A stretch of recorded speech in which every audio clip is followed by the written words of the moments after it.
What is going on, everybody? Welcome back to Golden Dice Podcast.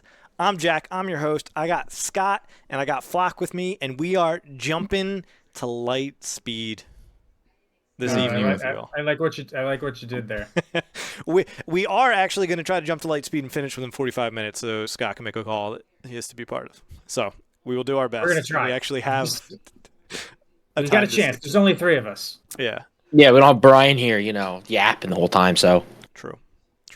But yeah, I mean, if you haven't, which I'm sure anybody listening to us probably already has heard, FFG put out an article on their website, Jump to Lightspeed, and they're basically introing the new set. I know some people might feel like this might be quick, but this is a similar timeline to previous, at least set 2, with set 3. Set 2 came out in that first week of July, and then at Gen Con is when we got the set 3 starters cards and things like that. So it is on pace for previous stuff. If you feel like that's fast, that's, you can feel however you want with that. But yeah, they talking about the 4th set. The big thing that they're going to be talking about is piloting. It's a brand new keyword that we're going to get, and basically you can put some of your cards, who could be units, put them onto vehicles, as far as I'm aware. So it could be ground, could be space. Just got to be a vehicle. Hopefully we can get a Veers and a AT-AT. That would be pretty cool. Maybe there'll be a C-3PO piloting Chewbacca. Yeah, maybe. Or Chewbacca. Backpack guy. Chewbacca piloting an AT-ST. That's fair. Well, I mean, we got a Chewbacca, so I mean that could happen. That's true. Yes, the Chewbacca looks very, very good. But yeah, so there's just a good amount of stuff. I'm almost going to half scroll through the article, kind of talking about some of it, and we'll talk about the cards at the end. So this is on their website. You can feel free to join. One of the big things that they kicked off with the news about it is they're showing us the first 2 leaders. We get Han Solo and Boba Fett. 3rd version of each of them. Yep. But Danny did say they will be getting away from them, but it was just hard to, when you're doing like iconic sets and things, like set 1, you need both of them. Set 2, you're doing like smuggle underworld stuff. You kind of need both of them. And now, when you think of pilots, you definitely think of Han, and I guess Boba to an extent as well. But they said that. But the big news of this is that it is not a single 2-player starter. It is now going to be 2 spotlight decks. So with every set, there's going to be 10 special rarity cards in all of them, the exact same numbers they were in the previous sets, but now it's single deck. So you can show up to a store and buy the spotlight deck of Han Solo or the spotlight deck of Boba. I mean, this, for me, like, it just means I'm buying 2 products instead of 1. So it doesn't feel like a crazy difference, but I mean, what's your guys' reaction to them splitting the 2-player set? For me, it just feels a little bit better. I mean, you do the 2-player set and you get people introduced to the game, but I feel like you can move away from that now and not force people to get, the whole set if they want to get cards. So say like in a 2-player set, you want one specific card, you don't have to buy the 2-player set and get all of them. You just buy one of those decks with one of those cards. Plus we get the OP kits that usually have those cards, so you don't need to.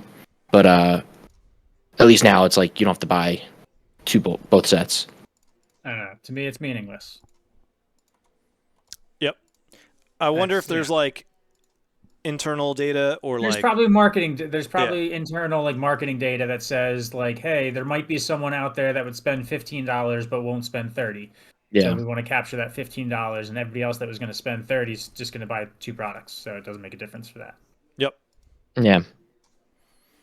I mean, it's the same reason why they, for years in the LCG core sets, did not give you a full play set of cards, because they were like, all right, well, if we did this as a full play set, it would cost so much money that it would price people out. Yeah. But if we do it as like a $40 box, you'll get people buying in that aren't going to buy, that wouldn't normally buy in. So it's that same philosophy of a slightly smaller footprint on the product. But to me, it's meaningless. Yes. And I mean, I guess it is more standard industry. Like, I don't follow that many card games, so it's hard for me to say. But the ones that I do, Lorcana and One Piece, are singles, starter decks. You go and you just buy one deck. Yeah, that's fairly normal. Yeah. There's not many games that do 2-player kits. I can't think. I mean, I think Magic does them occasionally. Yeah. I just don't think they do them with regularity. Yeah, One Piece will have these super starter decks essentially that might come with 2 or 3 decks within them, but I think they even share cards. I think it's just it comes with 2 or 3 leaders instead of 1. Yeah. But yeah, I mean, it's it's very much whatever for me. And to be honest, though, I was getting close to just not. Our local game store does a subscription, so it's just like I'm down for 2 cases and a starter every set. So every set I will have that ordered for me. I've been close to just being like, maybe you don't have to order that 2-player kit from me because of the OP kits. I was like, I feel like I don't have to buy this because I get the leaders in a pre-release kit. And then Yeah, it is kind. Yeah, that is the fact of life. You could easily just buy those cards. The downside is you just wouldn't have them like right away most. Yeah. like I just did. I went on TCG Player had their like Black Friday sale, and I ordered all the OP cards that I did not have. It was like $50, and I got $5 in store credit or whatever. Hey. So why not? That's More nice. expensive than it, but I also got like every single OP card Yeah. as compared to the other ones. I know some people might say they are not starter decks anymore, but I probably, for the life of me, will refer to it as a Boba starter and a Han starter until the showcase catches on. Because, I mean, essentially, they are the same thing. Yeah, what is the difference there? Yeah. It is a deck that, like, if you don't own any cards, you buy the deck and you have a deck to play with. Yeah. That's a starter Yeah. deck. Yeah. Danny did say on stream that they had, because not only to have the article, they had a stream, but that these are meant to be like more competitive. That, yeah, previously you could buy the 2-player and you could show up with Luke or Vader, Mando, whoever, to an event, and it's not like you have the worst deck in the world, but these are meant to be like a step up, to not necessarily be like the entry point, but still something that people can just grab and learn. Still a little bit more coherent and cognizant of, having to play against other premier decks. Yeah. And it probably frees them from the balance or the need to balance them against each other, if you think about it too, which is kind of nice. Like you can just balance it as good as you think it needs to be against the potential meta, which is still a very hard thing to do for designers, I'm sure. But yeah, because you can have a 2-player set where like they're balanced in a 2-player set, but one is actually good for like actual meta deck versus the other one. Just look at the Moff Gideon, just like Yeah. And we'll see in a minute as we go through the cards for like more specific examples, but you'll see that these leaders can deploy as a pilot upgrade on it, essentially. And they have like different effects potentially. Like Boba's a 6-cost leader. He can just deploy as a 4/7 if you need, or he can be a 4/4 that does something when he's played as an upgrade, as compared to just being like vanilla 4/7 on his deploy. And so basically, it's ways to put upgrades onto vehicles that can actually make them much harder to kill, because they also gain like the leader archetype to it. From my current understanding, like for example, what's the big counter to like a lurking tie potentially? It's like a waylay or make an opening type thing. If you deploy your leader onto it, that now can't be waylaid, and also, unless they put more damage into it. The health is outside of make it open. Yeah. Can't follow the dragon and stuff like that. Yeah. Yeah, that is my current understanding of it. Obviously, we'll need to see. I mean, that seems that the wording says attached unit is a leader unit. So. Yep. That's good. There were some interesting clarifications too, because this can get a little bit wonky with stuff in your deck. Because we'll see Chewbacca and Bosk in a minute. That could be a unit or an upgrade. But on Twitter, Tyler clarified that they're units while in your hand deck discard pile, for any rules that might refer to that. However, if a card says play an upgrade, you can play a card with the piloting keyword through the card ability as it counts play an upgrade. But you can't play pilots as upgrades via stuff like U-Wing reinforcement, which say play units up to 3 units in combined cost. So basically, they can be either, but never both at the same time. Yeah. That would. Could you imagine just playing like? I mean, we'll talk about Chewbacca in a second. Like, bringing out an A-wing and putting Chewbacca on the A-wing. Yeah, all from U-Wing reinforcement. That'd be wild. But yeah, piloting is a new keyword. It looks exactly like smuggle. It's just there's no other aspect symbols on it, at least as far as we've seen so far. And it is an alternative cost instead of playing them. So like Chewbacca's a 5-cost unit, but to pilot he only costs 3. It has to go on a vehicle unit. And then the other big thing, and I'm curious of your guys' takes on it as well, as you scroll through, it talks more and more about the starters and about pilots and vehicles and stuff. But at the bottom, we will see the packs of prestige. And we'll see the Spotlight. They say Yeah. the Spotlight decks are not the only new product arriving Jump to Lightspeed. It's also going to introduce brand new type of booster pack geared towards collectors, the Carbonite Edition booster packs. These premium packs have the same number of cards as normal boosters. However, while normal boosters have a single foil card and only a chance of containing Hyperspace or Showcase, all cards in the Carbonite pack will have some form of special aesthetic treatment. That means when you open up a Carbonite booster pack, every single card is guaranteed to be a collector's item, whether it's foil, hyperspace, hyperspace foil, showcase, or the new Carbonite edition exclusive. And they also make a point, there's no unique cards in here. So you're not going to have to buy this to get a specific card. Like, you know, you don't have to buy this to get Chewbacca. Yeah. Chewbacca will be in regular packs. This is just for people who want that something a little bit different. And they also did say there's only a limited number of these printed. So once they're printed and gone, they are gone. They will not be reprinted for that. And so I'm curious if these cards will be like serialized and stuff like that. Yeah, I am not the target audience for this product. Brian is probably the Brian target definitely audience is. for this product. Yeah. South Jersey is just gonna be like, man, I couldn't find Carbonite packs anywhere. Where'd they go? Brian just like walking back with like 3 cases of them. Biggest grin on his face too. I mean, it is cool that you're just going to have a pack that's just going to be like hits as far as like what you would normally consider as far as a pack goes. But as someone that only like partially will only use hyperspaces and won't touch the foils or hyperfoils except to sell hyperfoils, I would not be the target audience for this pack. Yeah, I mean, this for me is like I will probably do a single booster if I can. It's not something that I'll go crazy with, but definitely will be reevaluated each set. Like if they do this for each set, I'll probably buy Jump to Lightspeed and just kind of see, all right, did this feel worth it? Yeah. Did it not? And just kind of evaluate from there. The ink, I might need to buy these actually because of the increased showcase hit. So I might need to actually make sure I do this. Yeah, one less case and more boxes of these Carbonite.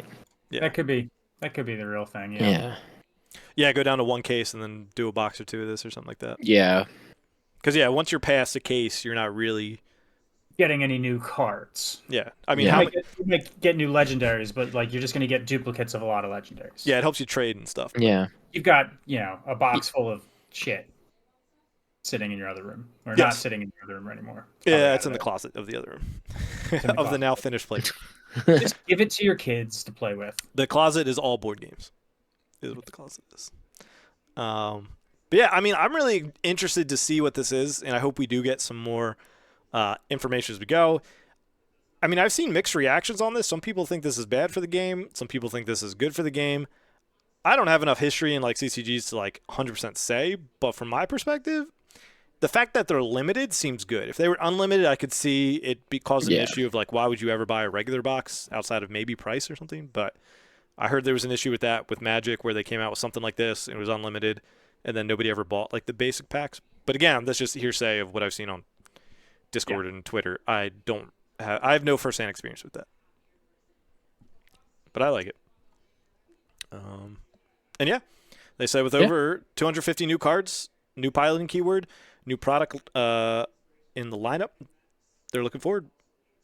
Release in March 2025. And they also, I might have scrolled past it, but we now have indirect damage. Which is interesting because if you came from Destiny, one indirect damage would take 1 shield off your character, right? So if you had 1 character live, had 3 shields, and they dealt 4 indirect, it would eat 3 shields and you put a damage on them. It would all have to go to that character because he's the only one left. But in this, your shields can't block it, but they're not removed by it. So if you have a character with a shield on it and you take 4 indirect and you want to put that onto that character, you would place 4 physical tokens on that character, but they would still have that shield. Could also go to the base. So you can pick between that. So you do have your base as a cushion in regards to like board state of indirect. But it is interesting because it does make sense in the way that shields work in this game and that they block all damage. So if it was worded in a way that a shield could absorb it, somebody could take 10 indirect and just absorb it all on to 1 shield, which feels very not balanced. So I think the way they're doing it kind of makes sense to me. Yeah. I mean, they probably could word it to be like it's not all the damage is not done simultaneously to avoid that. But yeah, this is interesting little way to get around shields. Yeah, I mean, it's still nice that you still have your shield actually too, depending on the situation. In some regards, Not so much if it kills the unit.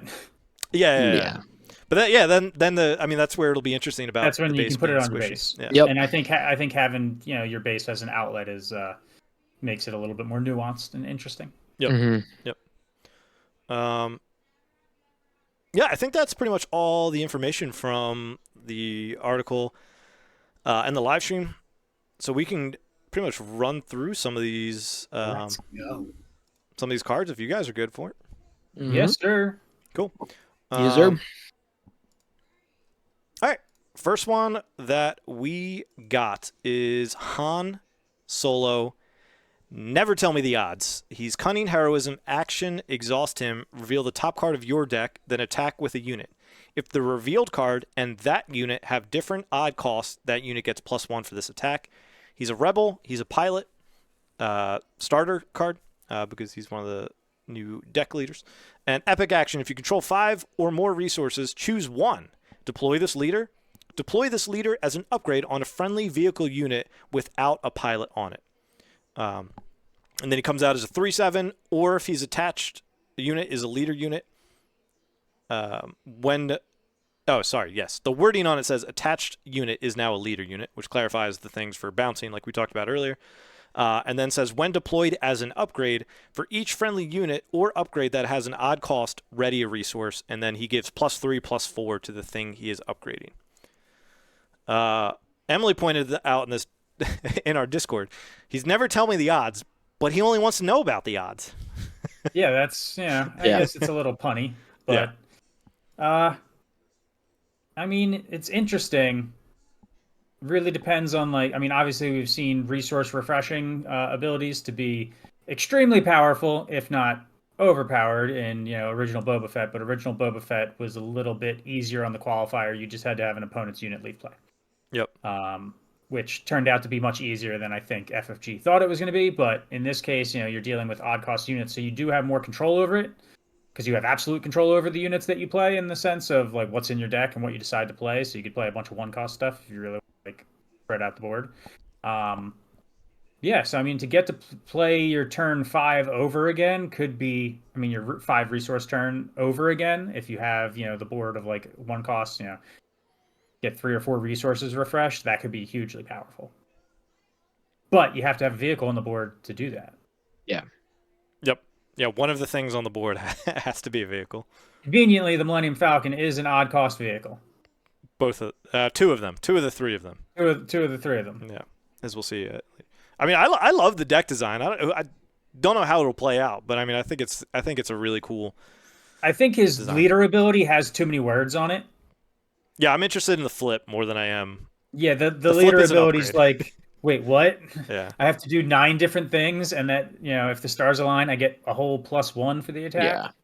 Also, it feels bad that you have to reveal it to do the ability, and then you can give your opponent literally, they know what your next card you're drawing is. So ideally, you're thinking, okay, I can get this off pretty decently easily. And then you have to reveal. It's not like you can look and choose the reveal. You have to reveal to get the +1, or even anything. So that kind of bothers me. It is. Hero's nice that they have a lot of options to look at the top that are odd. Like off the top of my mind, you already have the original R2, and then you have Ezra. Like 1 and 3 synergizes with his ability, and then also getting a chance to look at the top. Yeah. Yeah. That's all fine. He's a 5 cost 3/7. I think that's pretty good, and he's a rebel. That's a relevant. Yeah, it's a bigger body for 5 drops than we're used to in a lot of senses. But he's not he's not Boba Fett statted. Yeah. Because apparently they learned their lesson with that by set 4. Even faster. We got Django and Quinlan. 3/7s. Yeah, I feel like they learned that lesson after they made set 1. Yeah. All right, Flock, you want to get this one? What's the next one? Boba. Do you just need me to read it? Yeah, I don't know which one we're on. Boba Fett.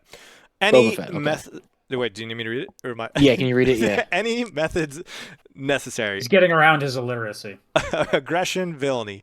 When you deal non-combat damage, you may exhaust this leader. If you do, deal 1 indirect damage to a player. That player assigns 1 unpreventable damage among their base and units. He's an underworld, bounty hunter, and a pilot. Epic action, if you control 6 or more resources, choose one. deploy this leader, or deploy this leader as an upgrade on a friendly vehicle without a pilot on it.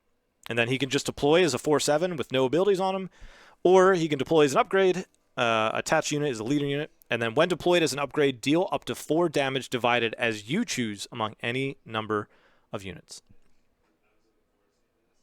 Seems Yeah, seems pretty I solid. like that. That's a real good when deployed as an upgrade. Mm-hmm. Yeah, I mean, and the fact that you're giving whatever you're deploying on +4/+4, because the big thing to remember about this, it's a lot of times those units that you're going to deploy on, they're already ready, so you're not going to lose out on that leader swing. Yep. In a lot of cases, Yep. unless you're deploying like that turn for your flip. But 4/4 onto like pretty much anything is a lot of damage. I mean, it depends how the match plays out, but just thinking like playing Fire Spray on 6 and then deploying Boba Fett onto a ready Fire Spray. Yeah, you're never killing this. You're never killing that stupid thing via damage, and that's the big thing with a lot of these things, because they're deploying onto vehicles in space, and space vehicles typically have less stats. Yeah. So they're deploying, especially like lower attack stats. So it's going to be harder for your opponent's vehicles to take them out. Yep. Whereas on the ground, there's just like more stuff on the ground that can take out a leader. Like leaders don't stand up that long on the ground. Yeah. We'll have one contentious point to talk about that, but I want to do the third leader first before we necessarily talk about that. But the confiscate, disabling Fang Fighter, etc. We'll talk about that after the third leader, I think. But yeah, I mean, I like Boba. He seems great. It's interesting that he's the opposite of Django. Django is when you deal combat damage, you can do something, but Boba is when you deal non-combat damage, you do something. I mean, it's cool. It seems like an ability that you can get off like fairly often. Compared this Boba Fett art compared to the Han art, it is night and day. The Han art is god awful. People have been saying it's the best Han so far, which is a low bar. It might be a low bar, but yeah, it's just very like weird. His face looks like it's sketched. Yeah, I'm Everything curious how his face looked like a sketch. The showcase will come out, because there's like no difference between the art in this and set 1 in terms of the prompt. I guess he has his rebel jacket on. Yeah, that signifies that. But yeah. It's Captain Han Solo as opposed to just Han Solo smuggler. Episode 4 beginning. Yep. Yeah. All right, Scott, you want to take this one? Do you have Asajj pulled up? It's in the spoiler channel. Yeah, I got her. All right, so we've got Asajj Ventress. I work alone. Action, exhaust, deal 1 damage to a friendly unit. If you do, deal 1 damage to an enemy unit in the same arena. Epic action, if you control 6 or more resources, deploy this leader as a 4/6, or deploy this leader as an upgrade on a friendly vehicle without a pilot for +3/+4. And then on her leader side, she has grit as a unit. Like she just gains grit as a unit. So she's a 4/6 with grit. But if she's attached as a pilot, the vehicle will also gain grit, and on attack, you may deal 1 damage to a friendly unit if you do deal 1 damage to an enemy unit in the same arena. So she keeps her leader text as a pilot, but not as a ground unit. W. I think she's great. She seems... I'm much more excited for her than I ever was for set 3, Asajj. I love this. Dude, having grit and then attacking yourself before and then just increasing your damage is crazy strong. Yeah, definitely. Like, I like that a lot. Yeah. And there's almost definitely... like the fifth brother aspect here. I mean, her and Red is like... if you're on Tarkin Town, there's nothing ever going to stop you from Tarkin Town or turn 1. Like, you don't have to run ISB agent. You can just you can just ping. Oh, I played a ground unit. You played a ground unit. Asajj ping Tarkin Town. Oh, looks like I'm in the lead. Yep. Yeah, and I mean, there's some good ones too that like feel slow, but like Scout Bike or some of those like grit units that have low attack that you want to play early, but they end up being too slow. But it's like the Scout Bike already coming in and like already pinging a damage and doing a damage to your thing can kind of speed up the trajectory of those. Mm-hmm. So yeah, I think she's great. She seems awesome. Very excited to see how she plays out. But yeah, so note on these lists. So now that we've seen leaders that deploy as upgrades on things, we have confirmation that the one-cost non-aspect card, Confiscate, defeats upgrades, and it works on leaders. Same thing with Disabling Fangfighter, and then even cards like Bamboozle. So we already have immediate answers. Confiscate probably being the one that annoys me the most because it's one cost, non-aspect list, hard counter to what these leaders are trying to do. But referring to what Scott said earlier, you probably need some type of wide answer to a 9-10 Fet's Fire Spray that Boba just deployed on. Yep. Yeah. So I don't know. How do you guys feel? There's been a lot of frustration I've seen from the community, like learning Confiscate worked on these leaders. Like, what's your guys' initial reaction to that? I think it does create a little bit of a feels bad play when you just so happen to be playing into a deck that does have those items. Like obviously, like the alternative is you could deploy your leader as a ground unit, but then you're losing a lot of text. It's like, why am I playing this leader if I'm not going to deploy them as a pilot? In most cases, in a competitive environment, the fact that you can deploy them as just a ground unit, if you know that your opponent's sideboarded in those confiscates and things like that, that's cool. But in general, in normal play, you want to put a pilot on as a pilot. So I can see how people are going to be little perturbed when their pilot leader gets confiscated for one resource. Yeah, I feel like Confiscate's already kind of in a lot of people's sideboards in general, just from Boba Fett, and even now there's some decks that still want to run upgrades, and Sabine with Darksaber, it's like, I don't want to deal with it. You just put Confiscate in there and you can get rid of it a lot easier. So like I feel like everyone already has in your sideboard. So it just kind of feels bad that there's already phasing answers to this. So you're not really gonna see like a meta, I think, where piloting's gonna be crazy. Because you can easily just drop, Confiscate, Rival's Fall just kills it, So yeah, I know people freaked out about like Rival's Fall, but like I can never deploy a leader. Rival's again, Fall is fine, yeah. But it's like you spent 6 and you have to be in blue compared to a one cost non-aspect. Like Confiscate truly is my only issue because if I'm playing in a red or yellow, I need to think about Disabling Fangfighter or whatever, Bamboozle. But it's just like any deck can just be running. That's a one cost. Yeah, one cost. The one cost just removes their entire upgrade. Just like I'm not gonna doom and say like I've seen people legit already go out and say this is dead on arrival. I do think the flexibility potentially of these leaders, because it's also kind of funny if somebody's like gripping their hand and sculpting their hand to be like, as soon as they deploy their leader, I'm going to confiscate it, and then you end up deploying it on the ground. Yeah, and like Asajj is Han and Boba less so, but Asajj is like Asajj interesting. She's still great, a legitimate unit. Yeah, where the other two have tags that make them legitimate, but they have no abilities that make them legitimate. Like I think Han, you could deploy him, and then if you wing leader hit, like there's lines like that make him a viable ground unit. So I'm not gonna fully doom, but Confiscate to me feels bad. It's fine with Fangfighter, fine with Bamboozle. Those bother me less. Yeah, Confiscate bothers. Yep. I can see that being the case for sure. Yeah. So, and then last thing before we go on, we'll burn through some of the other common cards, starter cards they showed us. If you can see the A right next to the foiling, A with like a box going all the way around it, we don't know what that means, and they're being it's new. Cryptic. They're being cagey about it. Yep, it was not on sets 1, 2, or 3. It is new. Early speculation is rotation. So it's got to mean something. Yeah, I don't know what else a symbol down there. Yeah, it could mean. So rotation seems like a really good guess, but how that applies, no idea. No idea. All right, we're gonna go through just some of the cards. They're in order from SwooDB, not from the Discord, but they're all in there. First up, we got 3-cost Millennium Falcon. It's a space unit, just heroism.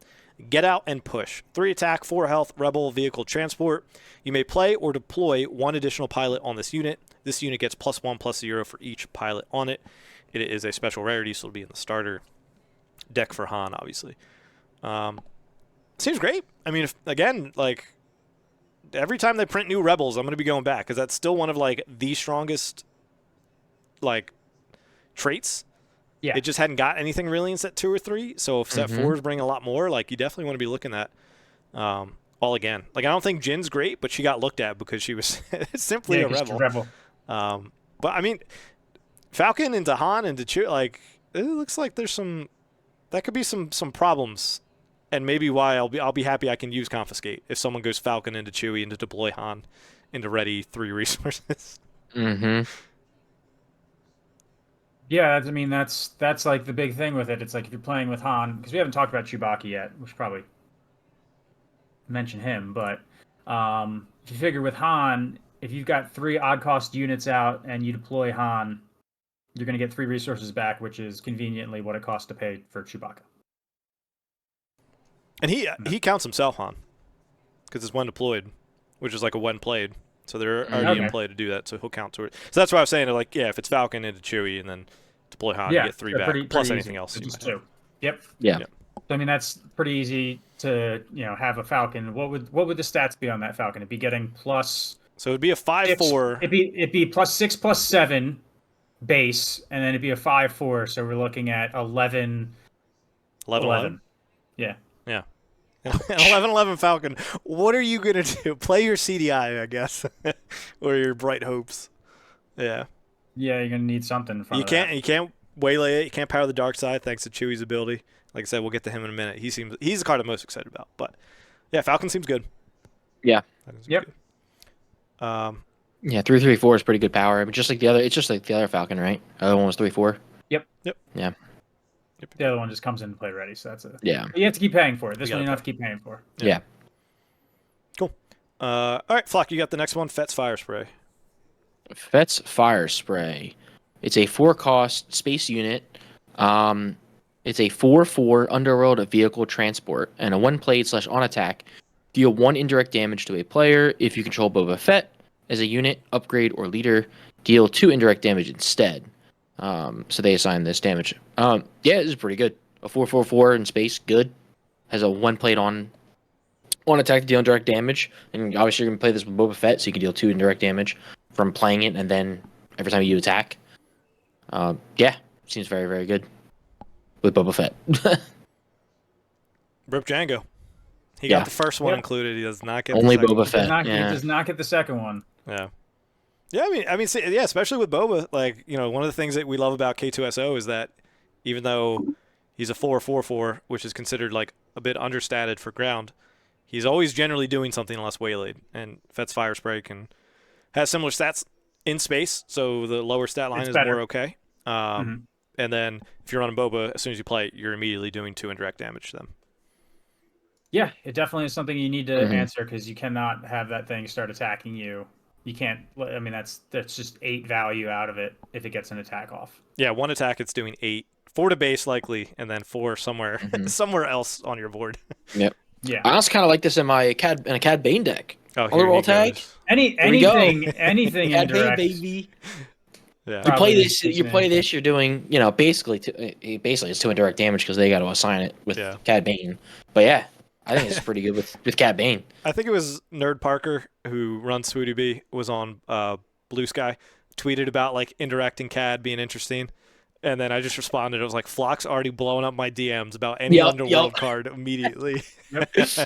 Oh, let's go. Yeah, I mean he makes up for not being able to do the indirect by not being Boba Fett because he still gets his ping off of it, which is interesting. Yeah. So. And then if you have a Boba Fett unit. Oh, yeah, if you have Boba Fett unit out. If you got the Boba Fett unit down there, because that's going to be your turn 2, so your turn 3 is going to be Fett's Fire Spray, so you could be doing 3 damage if you have a Boba down, because you're obviously not getting a kill right away. Yeah. So. Look at that, breaking the meta.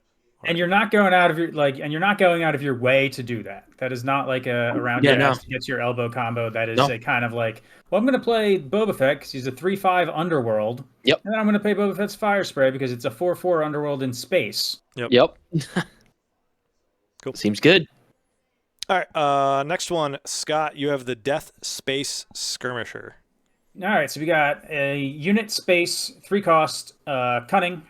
It is a 3 attack, 3 health, underworld vehicle fighter. When played, if you control another space unit, you may exhaust a unit. Yeah, I mean, like, I can see this definitely getting played in decks. Like, this could get played in, obviously, like the Django Red Space deck. It's another 3 cost option. You're getting a little clogged in that area, but if you're already going heavy into space, getting that exhaust is pretty good because cartel spacer, but slightly different, better stats Mm-hmm. And we didn't mention it, but equivalent stats. not only will shields and XP be in this set, an X-wing and a TIE fighter unit token will be as well. And Mm-hmm. essentially the same Yeah. thing. The TIE fighter is a 1/1, X-wing's a 2/2, but they're both vehicle fighters, not Rebel and Imperial. But space tokens are also going to make something like this a lot more Yeah. playable. Yeah. Or a lot easier to get value, I guess you could say. Mm-hmm. Cool. All right, back to me. 3 cost. Never tell me the odds. It's a 3 cost event. It's a gambit. It's cunning heroism. Discard 3 cards from an opponent's deck and 3 cards from your deck. Deal damage to a unit equal to the number of cards with an odd cost discarded this way. Again, a starter card. Great flavor. It just feels bad that you're going to rely on hitting 1 odd from your opponent's deck to equal open fire. And that means you have to hit odds on your deck, which, Yeah. you might not be running all odd cards. No, Han Solo, 1, 3, 5, 7, nothing else. Yep, just missing drops left and right sometimes. I mean, yeah, maybe it's like, real nice jank for like a mill deck where you're getting to both advance your win condition and then also like removal. Yep. I think this would be good. Like what the Padme deck is the mill deck right now. This could be Satine. This could be useful. Or Satine. Yeah, sorry, I don't know why I said Padme. Satine. Yeah, because you both need removal and ways Yeah. to mill them in those decks. Those are kind of the 2 things that those decks Yep. have to have. So this does both. Yeah. Cool. I like that it's a gambit because they're gambling. Love to see All it. right, make Flockton read the next one's title. Don't tell him what it is. Flock, you're up. It What is do you mean the, title? the cunning villainy space one. The cunning villainy space one. Oh my god. Zygarian Star Hopper. He got the easy part wrong. I was going to say that first one sounded good. Then you just added letters. Added a Y, Star Hyper. Yeah. I'm super hyper. Finish it It's out. a 2 cost villainy cunning, 2/3 underworld vehicle fighter. When defeated, deal 2 indirect damage to a player. Yeah, this is another one I was looking at the Cad Bane deck. Let's go. Underworld, when defeated, 2 indirect deck and 2 indirect damage. I like it. Yeah, 2/3 in space is fine. Yep. Yep, and it makes like, for example, if you normally played a 2/3, and then like if your opponent opened A-wing and you played a 2/3, you would feel bad because they could just open attack. Kill Take it the out, A-wing. but then you trade. Well, I mean, they get to pick, but at least you're then going to get to To the base. to the base. Like it's not like it's just like a free trade for nothing. They still have better board state in you that instance. But yeah, I like that. I like this more than the 2/3 exhaust potentially. I know the exhaust can be pretty Mhm. useful, but that card would frustrate me a lot of times. Mm-hmm. All right, and this is just a common. This is not a starter card. Yep. Next up, Scott, you got the Hunting Aggressor. Yep, it is a 4 cost unit space aggression, 3 attack, 6 health. Weird stat line. Underworld vehicle transport. Indirect damage you deal to an opponent is increased by 1. So this is the IG 2000, but not named the IG 2000. Yeah, I mean that's a weird stat line. 3/6 is pretty good for 4. Like pretty good in space. Like that's Yeah, I think there was another space unit. I think it was like the set 1 aspectless one that was like a 5/3/6 in space, something like that. yeah, that would make sense because you normally get a discount if you're traded, not traded. Yeah. Aspect. But that was aspectless, so yeah, this is pretty interesting. Yeah. Increased indirect damage your opponent deals by 1 is a lot if you can, if you're dealing a lot of indirect damage. I mean, like if you're playing Boba as your leader, if you're using a lot of these other abilities, like the fact that comes out on 4 kind of sucks because you're gonna want Fet's Fire Spray at the 4. But beggars can't be choosers. Yeah, a 6 health in space is what makes this interesting for me. Yeah. I'm intrigued The by fact that it has a static ability. Yeah. And a big butt. Because think how annoying it is to deal with like Bright Hope sometimes. Because it's a 4 cost 6 health. Granted that has Sentinel, but this might have Sentinel anyways. This doesn't this has like pseudo Sentinel and the fact that you're like, I gotta get it off the table or else they're getting too much value from it. And it's got 3 attacks, so it actually kills things. Yes. Whereas the Bright Hope in a lot of cases Those two, yeah. might not kill stuff. Yep. No, I think it's pretty good. Yep. And it's Underworld, so Cad Bane loves it. Yes, he does. All right, on the next one, 3-cost event, no disintegrations. It's a plan, aggression, villainy. 3-cost event. Deal damage to a non-leader unit equal to 1 less than its remaining HP. This is a special, so it'll be in the starter or in the Boba deck. I mean, seems pretty good. Yes. I mean, this is like an auto 3 of Invader decks, and then just with extra like pinging and stuff. I like this a lot because Vader's if in a Vader deck, this is basically pay 3 and then pay another 1 to kill something. Yeah, just 2 actions. That's it. Yep. It might as well say 4 cost, 2 actions. Yeah. Pay 4, defeat a unit, pass your next action. Yeah. But yeah, I mean, I like this. This just seems good in general. Might be pretty good in a Cad Bane deck. Yeah, get them low and then ping. Row. Although the downside is it does say their remaining HP, not their starting HP. So if it kind of is like a little bit of a nombo in the sense of if they've taken damage with that unit already from Cad Bane, you're not going to get the kill. You have to get like the kill later by playing something. Yeah, you got to play it on something like big later and then play an Underworld to like ping. But at the very least, you're going to be able to like put this on something and then crash a token into it or something like that. Yep. Doesn't get around shields though. With that. Does not get around Sheltons. All right. Flock, you have Tandem Assault. Thanks for saying it this time. Tandem Assault is a 1-cost command event. A tactic. Attack with a space unit. If you do, attack with a ground unit. And that ground unit gets +2/+0 for this attack. Yeah, I kind of like this one. Just a common 1-cost event that lets you attack with a unit and then attack with another one. I mean, that's awesome. Plus gets +2. I could see it in Sabine. Sabine, Leia. Yeah. Leia already has ways to speed up the action economy. Yeah. Sabine, there's definitely times where it's like the only thing keeping Sabine from winning is the fact that it's going to take them too many actions. So getting more reach and multiple attacks, pretty good. It's like a slightly different. Rebel Assault was that other one? Yeah, the other card that was similar. It's another version of Rebel. Yeah, the only thing is you have to have a space unit. Space in the ground. So so if you don't have a space, it's dead cards. That's the one bad thing I don't like about it. But I mean, yeah. My issue with Sabine is like, is this worth a sacrifice for a cause stats? No. Yeah. That's fair. I forgot that it doesn't have it looks like a heroism. It looks like a heroism card. Yeah. But it doesn't have that on it. Yeah, it's rebels blowing up something, but doesn't have heroism. I mean the current set 3 meta, I feel like I don't love this, but it's interesting in a sense of like I said, we'll have tokens, and there might be some decks that just are always going to have even just a 1/1 in space, and this could be interesting for that. So Yep.